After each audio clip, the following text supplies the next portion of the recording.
күн баршаңызға бүгін біз сіздермен бірге осындай өте нәзік шарлотка пирогын жасайтын боламыз. Яғни алмалы бәліш.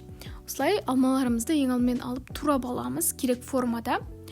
Одан соң 3 жұмыртқамызды аламыз, табамызды аламыз. Барлығын 3 жұмыртқамызды жарып, салып аламыз. Үстіне шекерімізді салып, жақсылап тұрып, көтерілгенше миксерлейміз. Одан соң үстіне сметана, яғни қаймағымызды салып, жақсылап тағы да миксерлейміз. Үстіне аз-аздан ұнымызды салып, яғни біртіндеп тұрып саламыз. Бірдесен салып жіберуге болмайды. Осылай арасында қопсытқышымызды қосып, тағы да жақсылап миксерлейміз. Одан соң сұйық майымызды қосамыз. Бізде осындай масса болуы қажет.